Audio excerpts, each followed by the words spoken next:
आज हम आपको जिनकी कहानी बताने जा रहे हैं, हमारे हिंदुस्तान में जब भी कभी 4-6 दोस्त इकट्ठा होते हैं, कोई सलाह देता है।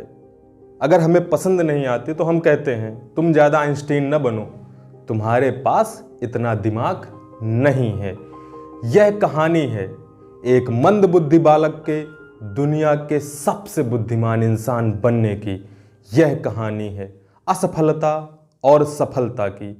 यह कहानी है उस वैज्ञानिक की जिसकी वजह से हम आज इस आधुनिक युग में जी पा रहे हैं। यह कहानी है एक जीनियस की। यह कहानी है the great scientist Albert Einstein की।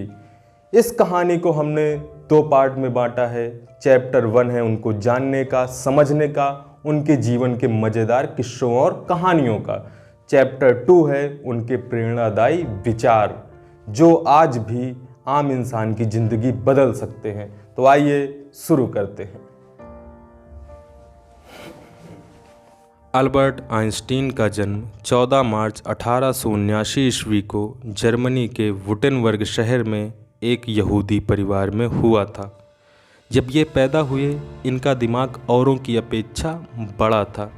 इनको 4 साल तक बोलने में भी समस्या थी।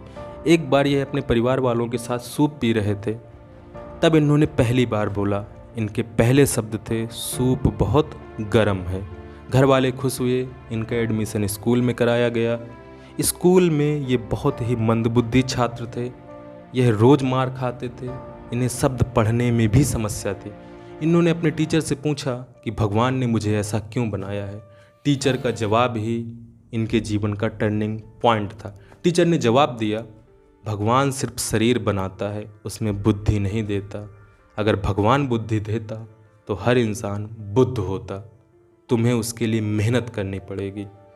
तब के बाद से तो आइंस्टीन सिर्फ पढ़ने में जुट गए। न सोने का ध्यान, न खाने का ध्यान। कभी मोजे पहनते ही नहीं थे, बाल कटवाते ही नहीं थे। हमेशा पढ़ते रहते थे। इसके बाद तो इन्होंने एक से एक नए आविष्कार दिए। दुनिया का विज्ञान बदल दिया। इनके कुछ प्रमुख आविष्कार थे थ्योरी ऑफ रिलेटिविटी, सापेक्षिकता का सिद्धांत, आइंस्टीन समीकरण E = mc², प्रकाश विद्युत उत्सर्जन, मैक्स प्लॉन्क आइंस्टीन समीकरण, पदार्थ की 5वीं अवस्था बोस आइंस्टीन कंडेंसेशन। इनके कुछ प्रमुख आविष्कार थे। इनको सन 1921 ईस्वी में नोबेल प्राइज़ मिला प्रकाश विद्युत उत्सर्जन की खोज के लिए। आइंस्टीन ईश्वर में विश्वास रखते थे। वह पत्र जिसमें इन्होंने ईश्वर के बारे में लिखा था, बाद में 20,38,000 रुपये में बिका।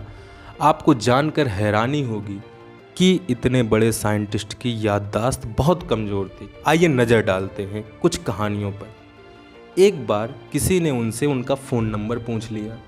वह फ़ोन डायरेक्टरी में देखने लगे। पूछने वाले को बड़ा आश्चर्य हुआ। उसने कहा कि आपको अपना फ़ोन नंबर भी याद नहीं है। तब उन्होंने जवाब दिया, मैं ऐसी कोई चीज़ क्यों याद रखूं जो मुझे किताबों में आसानी से मिल जाती है। एक बार वह ट्रेन से जा रहे थे। टीटी आया, उसने उनसे टिकट मांगा। इन्होंने चारों तरफ ढूंढा लेकिन इनको टिकट नहीं मिला। टीटी उनको पहचानता था। उसने कहा कि आप परेशान ना होइए, मैं मानता हूं कि आपने टिकट लिया है। टीटी आगे निकल गया। जब वह लौट के आया तब वह देखता कि आइंस्टीन अभी भी टिकट ढूंढ रहे हैं अपनी जेब में, पॉकेट में, अटैची में।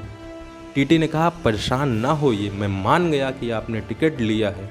आइंस्टीन ने जवाब दिया, अगर मुझे टिकट नहीं मिलेगा तो पता कैसे चलेगा मुझे जाना कहाँ है। द्वितीय विश्व युद्ध के समय आइंस्टीन अमेरिका आ गए। कई यूनिवर्सिटीज़ से ऑफ़र था कि आप हमारे यहाँ पढ़ाएं और रिसर्च करें। आइंस्टीन ने ब्रिस्टन में वहाँ के बौद्धिक वातावरण को देखकर वहाँ रहना स्वीकार किया। हर कोई ब्रिस्टन में उनको पहचानता था। एक बार वह टैक्सी से जा रहे थे। टैक्सी ड्राइवर ने पूछा कि आपको जाना कहाँ है, आपका पता क्या है। वह अपना पता भूल गए। उन्होंने कहा कि आप मुझे आइंस्टीन के यहाँ ले जाओ। टैक्सी ड्राइवर आइंस्टीन को पहचानता नहीं था। वह उनको आइंस्टीन के घर ले गए, लेकिन उनका घर ज़रूर जानता था। जब वे उतरे तो उन्होंने बताया कि मैं ही आइंस्टीन हूँ। उसको बड़ा शॉकिंग लगा। तो ऐसा ये समझिए कि एक इतना बुद्धिमान आदमी छोटी छोटी बातों को याद नहीं रखता था। उसके दिमाग में हर समय रिसर्च ही चलती रहती थी। अब बात करें, एक बार उनसे किसी ने पूछ लिया कि तीसरा विश्व युद्ध कैसा होगा। उन्होंने जवाब दिया, मुझे तीसरे विश्व युद्ध का तो नहीं पता, लेकिन चौथा विश्व युद्ध पत्थरों से लड़ा जाएगा, क्योंकि तीसरे विश्व युद्ध में सब कुछ खत्म हो जाएगा। यह बहुत महाभयंकर होगा। एक बार उनसे किसी ने पूछ लिया कि आपके इस दिमाग का राज क्या है। उन्होंने कहा कि मेरे अंदर कोई खास गुण नहीं है, बशर्ते मैं जिज्ञासी हूँ, मुझे जानने की, हर चीज़ जानने की इच्छा रहती है। आइंस्टीन की मृत्यु 18 अप्रैल 1955 को 76 साल में न्यू जर्सी में हुई। मृत्यु के बाद उनके दिमाग को निकाल लिया गया। जब उनके दिमाग का अध्ययन किया गया तो पाया गया कि इनके दिमाग में जो सेल्स हैं, कोशिकाएं हैं, औरों की अपेक्षा कुछ ज़्यादा ही हैं।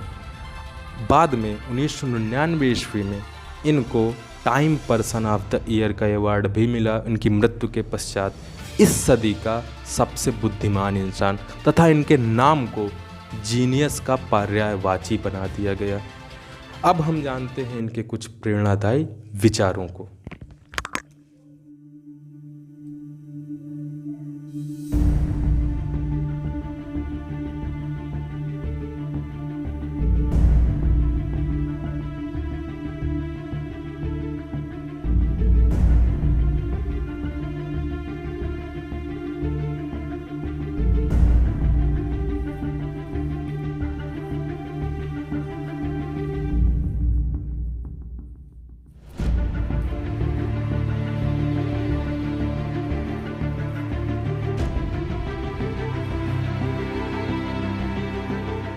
आपने पूरी कहानी सुन ली है तो आप समझ सकते हैं कि जीवन में कुछ भी नामुमकिन नहीं है।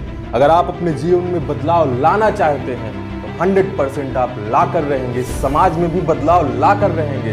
आप ये कर सकते हैं। और ऐसे ही इम्पॉर्टेंट वीडियोस वैज्ञानिकों को जानने के लिए, दुनिया संसार को जानने के लिए, सिविल सर्विस की तैयारी के लिए आप हमारे YouTube चैनल को सब्सक्राइब करें और हमसे जुड़े रहें। आपको ढेर सारा ज्ञान इस चैनल में मिलने वाला है। Thank you.